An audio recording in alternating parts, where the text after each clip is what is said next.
नमस्कार दोस्तों। Story short पर आप सभी का दिल से स्वागत है। दोस्तों, चैनल की हर कहानी को प्यार देने के लिए आप सभी लिसनर का दिल से धन्यवाद करता हूं। और जिन लिसनर ने सुंदर सुंदर कमेंट किए हैं, उन लिसनर के नाम इस कहानी के अंत में जरूर लिए जाएंगे। तो दोस्तों, आज की ये कहानी सिर्फ एक कहानी नहीं है, बल्कि उस अजीब संयोग की कहानी है जो बरसों तक जंगल में भटकने वाले किसी इंसान को भी सिर्फ एक बार ही नसीब होता है। दोस्तों, जरा सोचिए कि एक शांत शाम, बरसात से ठीक पहले की वह उमस और नाले की सूखी रेत पर अचानक मौत से सामना हो जाए तो दिमाग भी काम करना बंद कर दे। तो वह इंसान खुद को कितना बेबस महसूस करता होगा। क्या जंगल सच में उतना शांत होता है जितना वह दिखाई देता है, या हर सन्नाटे के पीछे कोई शिकारी छिपा होगा जो बस एक मौके का इंतजार कर रहा हो? दोस्तों, आज की यह सच्ची कहानी ह्यू एलन की जुबानी जो आपको ले चलेगी पुराने दौर के उस जंगल में जहां एक गलत कदम जिंदगी और मौत बन सकता है। अगर आपको ऐसी ही रोमांच और सस्पेंस वाली सच्ची जंगल कहानियां पसंद है तो वीडियो को अभी लाइक करें, चैनल को सब्सक्राइब करें। तो दोस्तों, तैयार हो जाए, क्योंकि यह कहानी धीरे धीरे नहीं, अचानक दिल की धड़कन बढ़ाने वाली है। चलिए शुरू करते हैं आज की कहानी, जिसका नाम है अजीब मौका, द ओड चांस, जो मशहूर ब्रिटिश शिकारी और लेखक ह्यू एलन जी की लिखी बुक द लोनली टाइगर में से ली गई है। ह्यू एलन जी बताते हैं कि कुछ वर्ष पहले ह्यू एलन अपने एक मित्र को जंगलों की सैर करा रहे थे। चलते चलते वह मित्र अचानक उनकी ओर मुड़ा और हैरानी से पूछा कि वह केवल एक छड़ी लेकर ही क्यों निकले हैं। उसने आगे कहा, ऐसी जगह पर क्या बाघ से सामना होने की पूरी संभावना नहीं रहती? ह्यू एलन को नहीं लगा कि जब उन्होंने शांत स्वर में यह कहा कि बाघ से आमना सामना होने की संभावना लगभग शून्य है, और यह कि वर्षों तक रोज जंगलों में घूमने के बावजूद भी अक्सर बाघ दिखाई नहीं देता, तो उनका मित्र वास्तव में उनकी बात पर विश्वास कर पाया होगा। लेकिन मित्र ने जोर देकर कहा, अगर अचानक कोई हमारी ओर हमला कर दे तो बिना राइफल के आप क्या करेंगे? ह्यू एलन उसे पूरी तरह समझा नहीं सके, और उन्हें इसमें कोई आश्चर्य भी नहीं हुआ। यह धारणा कि बाघ हमेशा खतरनाक होता है और देखते ही हमला कर देता है, लगभग हर उस व्यक्ति के मन में होती है जो जंगलों से अपरिचित है। वास्तविकता इसके विपरीत है। बाघ तब तक शायद ही कभी खतरनाक होता है जब तक उसे उकसाया न जाए, और सामान्य अवस्था में वह मनुष्य को परेशान नहीं करता। सच तो यह है कि वह मनुष्य से इतना कम संपर्क रखना चाहता है कि जहां तक संभव हो उसकी नजरों से दूर ही रहता है। फिर भी एक अर्थ में ह्यू एलन का मित्र सही था। कभी कभार ऐसा दुर्लभ संयोग हो ही जाता है कि कोई बाघ शरारती मनस्थिति में मिल जाए, भले ही उसे सामान्य रूप से उकसाया न गया हो। लेकिन ऐसा संयोग कितना दुर्लभ है, इसका अनुमान ह्यू एलन के अपने अनुभव से लगाया जा सकता है। 10 वर्षों से अधिक समय तक वे प्रतिदिन जंगलों में घूमते रहे थे, और ऐसा अवसर उन्हें केवल एक बार ही मिला। गर्मी के पहले दौर के अंत की एक उमस भरी शाम थी। चाय समाप्त हुए लगभग 1 घंटा बीत चुका था, और ह्यू एलन बरामदे में बैठे थे। तभी बैप्स ने उन्हें याद दिलाया कि भंडार में मांस बहुत कम बचा है। उसी क्षण स्टोनी फोर्ड की दिशा से मोरों की आवाज सुनाई दी, जो किसी नाले को पार कर रहे थे। वे लगभग 1/4 मील दूर थे। कुछ ही मिनटों बाद ह्यू एलन एक 12 बोर की राइफल और जेब में कुछ कारतूस लेकर घर से निकल पड़े। जैसे जैसे वे पक्षियों की आवाज की दिशा में बढ़े, दूर पहाड़ियों के ऊपर काले घने बादल इकट्ठा होने लगे। ऐसा लग रहा था कि बारिश किसी भी क्षण शुरू हो सकती है। वे एक बड़े नाले के किनारे फैली झाड़ियों की पट्टी की ओर जा रहे थे। वहां यदि मोर दिखाई न देते तो संभव था कि बाद में कोई जंगली सुअर, कोई हिरन या कोई नर चीतल ही दिख जाए। इस जंगल से होकर एक छोटा नाला बहता था जो आगे जाकर बड़े नाले में मिल जाता था। वह लगभग 10 फीट चौड़ा और 6 फीट गहरा था। वहां पहुंचकर ह्यू एलन उसकी रेतीली तलहटी में उतर गए। नाले के किनारे अनेक प्रकार के जंगली पेड़ उगे हुए थे। उस दिन कुछ पेड़ों पर पूरी तरह पत्तियां आ चुकी थी, जबकि कुछ अन्य पेड़ हर वर्ष की तरह उस चट्टानी मिट्टी से नन्हे नन्हे पत्ते और कलियां निकाल रहे थे। ऐसी मिट्टी जिसमें मानो नमी की एक बूंद भी न हो। मोरों को चौंकाना आसान नहीं होता, लेकिन नाले की रेतीली सतह पर उनका पीछा चुपचाप किया जा सकता था। थोड़ा आगे जाकर ह्यू एलन को आशा थी कि कुछ पक्षी दाना चुगते मिलेंगे और उनके उड़ जाने से पहले वे उन्हें देख सकेंगे। वे धीरे धीरे आगे बढ़ते रहे और लगभग 10 मिनट तक चलते रहे। तभी एक मोड़ पर मुड़ते समय वे अचानक रुक गए। उनके ठीक सामने छाया में एक विशाल तेंदुआ रेत पर लेटा हुआ दिखाई दे रहा था, मानो सो रहा हो। पर कुछ गड़बड़ थी। ध्यान से देखने पर स्पष्ट हुआ कि उसकी मुद्रा असामान्य थी। उसका सिर अजीब ढंग से मुड़ा हुआ था, एक अगला पंजा कुछ झुका हुआ था और नशे में धुत व्यक्ति की भांति हवा में उठा हुआ था। तेंदुआ मर चुका था। जैसे ही ह्यू एलन उसके पास बढ़े, उनकी नाक ने बता दिया कि वह काफी समय से मरा पड़ा था। पास आते ही नीली मक्खियों का एक झुंड भिनभिनाने लगा और वह अजीब गंध और भी तीव्र हो गई। किसी जानवर ने उसके पिछले हिस्से का एक छोटा सा टुकड़ा खा लिया था। तेंदुए के चारों ओर की रेत बुरी तरह उखड़ी हुई थी। रेत इतनी सूखी थी कि यह पहचानना कठिन था कि उसे किस जानवर ने खोदा था। ह्यू एलन ने चारों ओर नजर दौड़ाई और तभी उन्हें कुछ और दिखाई दिया। नाले से थोड़ा आगे एक किनारे से सटा हुआ एक चीतल हिरन के अवशेष पड़े थे। अब वहां केवल उसका सिर, खाल के कुछ टुकड़े, टूटी हुई हड्डियां और लगभग पूरी 2 पसलियां ही शेष थी। दोनों ही जानवर लगभग 2 दिन पहले मर चुके थे। ह्यू एलन जी यही सोच रहे थे कि आखिर यहां हुआ क्या होगा। तभी उनकी नजर नाले के उस पार गिरे एक छोटे से जंगली पेड़ पर पड़ी।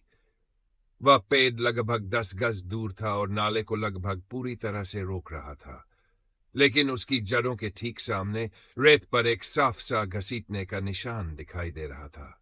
वह निशान पेड़ की पत्तियों में जाकर गायब हो रहा था। साफ समझ में आ रहा था कि कोई भारी चीज यहां से घसीटकर दूसरी तरफ ले जाई गई थी।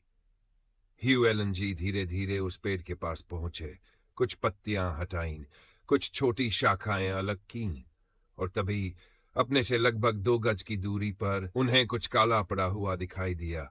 वह एक विशाल जंगली सुअर ह्यू एलन जी पास के एक पेड़ पर चढ़ गए और नीचे देखने लगे। सुअर का चेहरा भयानक गुर्राहट में ढहा हुआ था। उसका पिछला हिस्सा जमे हुए खून से सना हुआ था और भूरा पड़ चुका था, अवशेष ताजा थे। मांस पर सड़ने का कोई निशान नहीं था, लेकिन शरीर बुरी तरह चीर फाड़ दिया गया था। पिछले हिस्से से थोड़ा सा मांस खाया गया था। यह साफ तौर पर किसी बाघ का काम था, और अगर उस खून से सने हिस्से का मतलब वही था जो हेलन जी समझ रहे, तो इसका अर्थ यह था कि बाघ ने यह लड़ाई पूरी तरह नहीं जीती थी। सुअर का मुआयना करने के बाद जैसे ही ह्यू एलन जी सीधे हुए, उन्हें अचानक एहसास हुआ जंगल बहुत ज्यादा शांत है, असामान्य रूप से शांत। उन्होंने ऊपर पेड़ों की ओर देखा। आमतौर पर ऐसे समय गिद्ध दिखाई देने चाहिए थे, लेकिन एक भी गिद्ध नजर नहीं आया, और उसी पल सच्चाई समझ में आ गई। कहीं बहुत पास ही बाघ मौजूद था। मरा हुआ तेंदुआ खुले में पड़ा था। गिद्धों का न दिखना इसका साफ संकेत था। अब घड़ी में ठीक 6 बज रहे थे। अंधेरा सामान्य से कुछ ज्यादा था। घर से निकलते समय जो काले बादल उन्होंने देखे थे, वे अब सिर के ऊपर छा चुके थे। घुटन भरी हवा में दूर दूर तक हल्की गड़गड़ाहट गूंज रही थी। ह्यू एलन जी अचानक नाले की ओर बढ़े, तेजी से बाहर निकले। नाले की रेतीली तलहटी अब सुरक्षित नहीं थी। यही वह समय होता है जब बाघ अपने भोजन के लिए लौटता है। नाले के ऊपर पहुंचकर वे छोटे पौधों के एक झुंड के पास रुके और ध्यान से सुनने लगे। ये जंगल झाड़ियों से भरा हुआ था, बहुत घना। पिछले साल इसे काटा गया था और अब पुराने ठूंठों से कई नए अंकुर निकल आए थे, कई फीट ऊंचे। किसी भी दिशा में देखने की गुंजाइश बहुत कम थी। वहीं खड़े खड़े ह्यू एलन जी को बेचैनी महसूस होने लगी। ऐसे समय में शिकार के इतने पास होना, जब बाघ किसी भी पल लौट सकता था, खतरे को न्योता देने जैसा था। वे जानना चाहते थे क्या बाघ ने उन्हें देख लिया है या उनकी आहट सुन ली है। और तभी बिना किसी चेतावनी के बाघ उनके ठीक 5 गज सामने प्रकट हो गया। सागौन के छोटे से झुंड के पीछे से वह किसी जादू की तरह निकली। पहले उसने ह्यू एलन जी को नहीं देखा। वह तिरछी दिशा में बढ़ रही थी, लेकिन शायद उनकी हल्की सी हरकत ने उसे चौंका दिया। वह रुकी, फिर मुड़ी। तभी ह्यू एलन जी ने देखा वह एक बाघिन थी और सीधे उनकी ओर देख रही थी। आज भी उन्हें उसकी आंखें याद हैं, इसलिए नहीं कि उनमें मौत का डर था, बल्कि इसलिए कि वे आंखें खाली थीं, मानो वह उन्हें देख ही नहीं रही हो। ह्यू एलन जी जंगल के किसी सामान्य दृश्य का हिस्सा भर थे। बाघिन ने कुछ सेकंड तक उन्हें देखा, फिर शांति से दूसरी ओर मुड़ी और झाड़ियों की आड़ में ओझल हो गई। जैसे जैसे वह आगे बढ़ी, ह्यू एलन जी ने देखा उसका पूरा शरीर सूखी मिट्टी से सना हुआ था। उसकी बाईं ओर एक लंबा खून से भरा घाव था। वह लंगड़ाकर चल रही थी। आज तक ह्यू एलन जी ये नहीं समझ पाए कि उसके अचानक सामने आने से उन्हें इतनी हैरानी क्यों हुई। जाहिर था वह आसपास ही कहीं मौजूद रही होगी। फिर भी जब वह सामने आई तो वे पूरी तरह बेखबर थे। उन्होंने गोली चलाने की कोई कोशिश नहीं की, जबकि वह एक आसान निशाना थी। ऐसा मौका जिसका सपना हर शिकारी देखता है, लेकिन जो हकीकत में बहुत कम मिलता है। शायद जंगल का कोई छोटा सा देवता जो मूर्खों की रक्षा करता है उस दिन उन्हें इशारा कर रहा था, क्योंकि अगर उन्होंने सहज रूप से गोली चला दी होती तो 2 कारणों से वह शायद उनकी आखिरी गोली साबित होती। जैसे ही बाघिन नजरों से ओझल हुई, ह्यू एलन जी होश में आए। ये एक अजीब मुठभेड़ थी। बहुत कुछ ऐसा था जो अभी भी समझ से बाहर था, लेकिन एक बात साफ थी, बाघिन बुरी तरह घायल थी। अगर वे जल्दी करते तो उसे उसके दर्द से मुक्ति दिलाने का अच्छा मौका था। दिन की चिलचिलाती गर्मी के बाद वह जरूर पानी की तलाश में जा रही होगी, और वह सही दिशा में ही गई थी। लगभग 50 गज दूर एक बड़े नाले में एक छोटा सा तालाब था। अगर ह्यू एलन जी उसे वहां घेर लेते तो ऊपर किनारे से निशाना लगाना आसान हो जाता। उन्होंने उसे 1 मिनट का समय दिया, फिर उसके पीछे चल पड़े। जहां वे खड़े थे वहां से लगभग 20 गज दूर पेड़ों के बीच एक छोटा सा खुला मैदान था। उसके दूसरी ओर जमीन तेजी से ऊपर उठती थी। झाड़ियां थी, छोटे पेड़ थे। जब वे वहां पहुंचे तो रुक गए, चारों ओर देखा, लेकिन बाघिन का कोई निशान नहीं था। ह्यूलन जी आगे बढ़ने ही वाले थे कि उनकी नजर अपने हथियार पर पड़ी। अगले ही पल उन्हें जबरदस्त झटका लगा। उन्हें एहसास हुआ कि अपनी कमजोर याददाश्त की वजह से छोटी नाली में उस कसाईखाने जैसे दृश्य को देखने के बाद से वे पागलों जैसी हरकतें कर रहे थे। उस पल के जोश में वे 2 बेहद अहम बातें भूल चुके थे। पहली कि उनके पास शॉटगन थी, और दूसरी कि उसके बाएं बैरल में नंबर 6 की गोली और दाएं बैरल में छर्रे भरे हुए थे। हालांकि यह एक ऐसी गलती थी जिसे आसानी से सुधारा जा सकता था। भले ही ह्यू एलन जी कभी भी बाघ के खिलाफ बंदूक का इस्तेमाल करना पसंद नहीं करते थे, उनके पास मौजूद कारतूसों में से एक घातक गोली भी थी। उन्होंने बंदूक खोली, नंबर 6 वाला कारतूस निकाला, फिर अपनी जेब में हाथ डालकर तब तक टटोला जब तक वह कारतूस उन्हें नहीं मिल गया जिसकी उन्हें तलाश थी। तभी बाघिन की दहाड़ उनके कानों में गूंज उठी। अगले ही पल उन्होंने दाहिनी ओर थोड़ी दूर ऊंची जमीन से किसी भारी शरीर को तेजी से उनकी ओर आते हुए सुना। फिर वह उनकी नजरों के सामने आ गई। एक जोरदार छलांग लगाकर वह उनके ठीक 30 कदम आगे खुले मैदान में जा गिरी। ह्यू एलन जी इतने गहरे सदमे और हैरानी में थे कि कारतूस को ब्रीच में डालते समय वह उनकी उंगलियों से फिसल कर गिर गया। बाद में उन्हें समझ आया कि इसी घटना ने निस्संदेह उनकी जान बचाई थी, क्योंकि अगर बंदूक भरी होती तो वे हालात को समझने से पहले ही तुरंत गोली चला देते। उन्हें यह समझने में लगभग 15 सेकंड लगे कि उनके सामने जो जानवर था वह अब बाघिन नहीं बल्कि एक बाघ था। इसमें कोई शक नहीं था कि वह शरारत करने पर तुला हुआ था।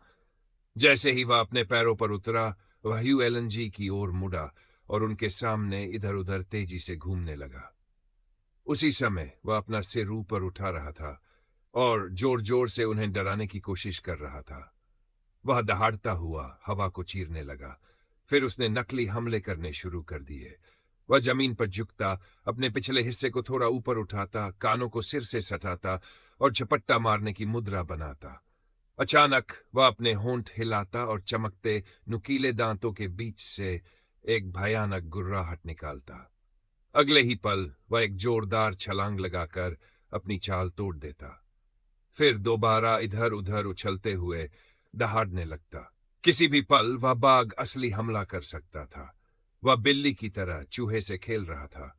असली वार अब ज्यादा देर नहीं कर सकता था।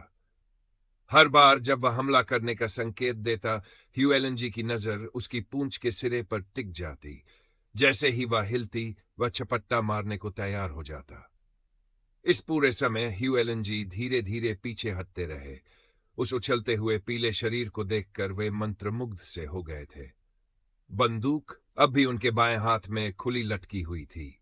उनके मन में सवाल उठ रहा था, क्या उन्हें अचानक बंदूक बंद करके दाहिनी नली में भरे छर्रों से उसके सिर पर निशाना लगाना चाहिए? इससे पहले कि वे कोई फैसला कर पाते, उन्होंने कुछ ऐसा देखा जिसने इस विचार को पूरी तरह खत्म कर दिया। उनकी नजर बागिन पर पड़ी। वह उनकी दाहिनी ओर कुछ ही गज की दूरी पर एक छोटे से पेड़ के नीचे बैठी थी, ठीक वैसे ही जैसे कोई बड़ी बिल्ली आग के सामने बैठी हो। उसके चेहरे पर एक अजीब सी प्रसन्न मुस्कान थी। वह अपने सामने के दृश्य का आनंद ले रही थी। जब ह्यू एलन जी ने उसे इतनी नजदीक देखा तो उन्हें अचानक पूरी सच्चाई समझ में आ गई। ये दोनों बाघ मैथुन कर रहे थे। इससे पहले बाघिन के उस असामान्य व्यवहार का कारण भी साफ हो गया, जब शिकार के इतने पास आकर भी उसने उन्हें अनदेखा दिया था। मादा के माहवारी काल में उसका इस तरह मदहोश और आनंदित अवस्था में घूमना असामान्य नहीं होता। उस क्षणिक एहसास के बाद ह्यू एलन जी की नजरें फिर से बाघ पर टिक गईं। उसमें किसी तरह की मदहोशी नहीं थी। वह पूरी तरह सजग था, हर पल और ज्यादा उत्तेजित होता जा रहा था। यह मुठभेड़ ठीक वही थी जो वह चाहता था। अपनी संगिनी के सामने अपनी ताकत दिखाने का मौका। और अगर नाले में हुए उस भयानक दृश्य को देखा जाए तो इस बाघ ने इसका खूब अभ्यास किया था। ह्यू एलन जी अभी धीरे धीरे पीछे हट ही रहे थे कि किसी चीज ने उनकी पीठ को हल्के से छू लिया। वे छत से मुड़े। वह एक छोटा सा पेड़ था। वे खुले मैदान की सीमा तक पहुंच चुके थे। बहुत सावधानी से वे उस पतले तने के चारों ओर से निकले। वह कम से कम एक आड़ तो था, लेकिन जैसे ही वे उसके पीछे पहुंचे, उन्हें समझ आ गया कि अब खेल ज्यादा देर नहीं चल सकता। बाघ को अब आना ही होगा।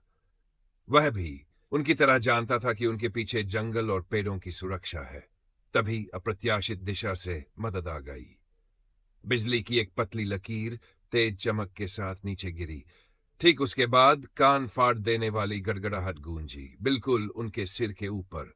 इसने बाघ को एकदम रोक दिया। फिर बारिश शुरू हो गई। पहले कुछ बड़ी बड़ी बूंदें ह्यू एलन जी की टोपी और नंगी बाहों पर गिरीं। फिर एक और जोरदार गर्ज के साथ आसमान से मूसलाधार बारिश बरसने लगी। अचानक उनकी आंखों के सामने पानी की मोटी धाराएं बहने लगी।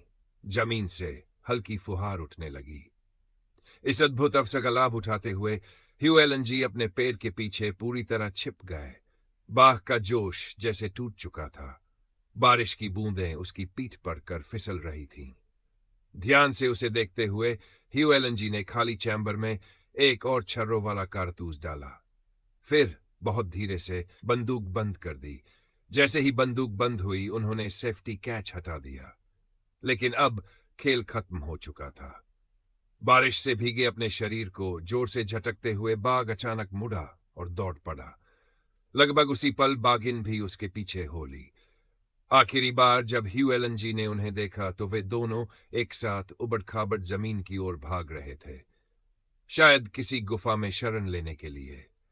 कई कारणों से वह दिन ह्यू एलन जी के लिए निस्संदेह सौभाग्यशाली था।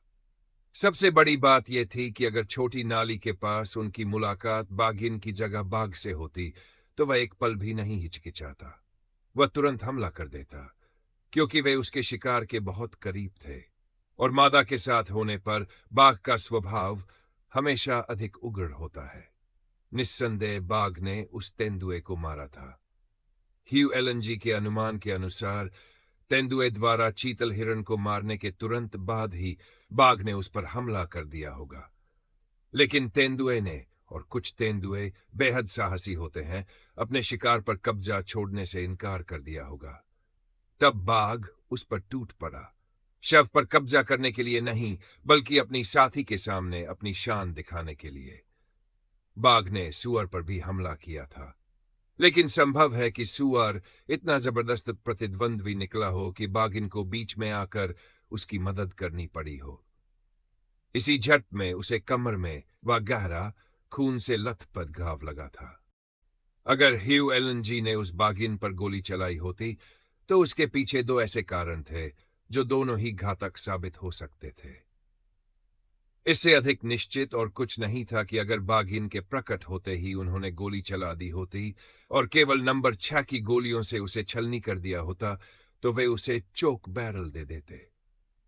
इतनी नजदीकी से चलाई गई गोली उसे वहीं गिराने के लिए पर्याप्त होती।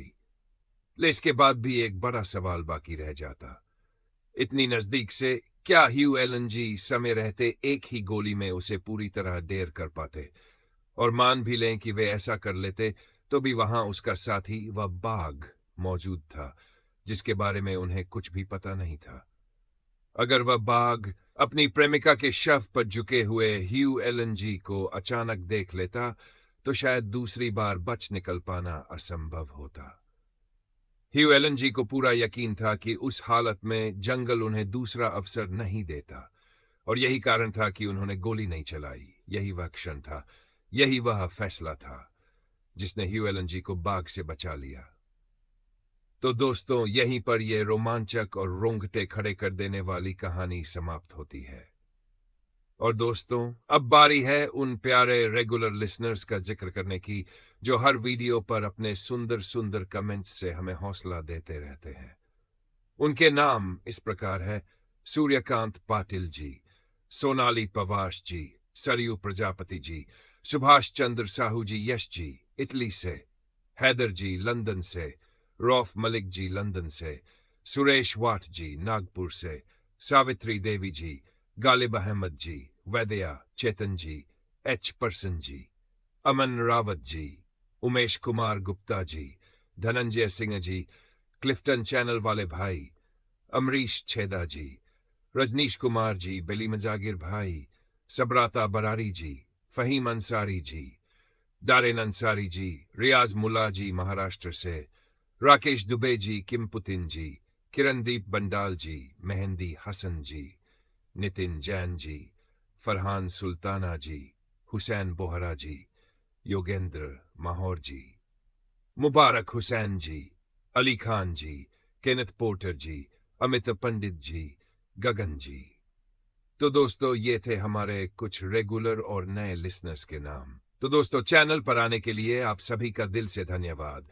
और अगर आपको ये कहानी पसंद आई हो तो इसे लाइक करना न भूलें, कमेंट करके अपनी राय जरूर बताएं, और ऐसी ही सच्ची और रोमांचक जंगल कहानियों के लिए चैनल को अभी सब्सक्राइब कर लें।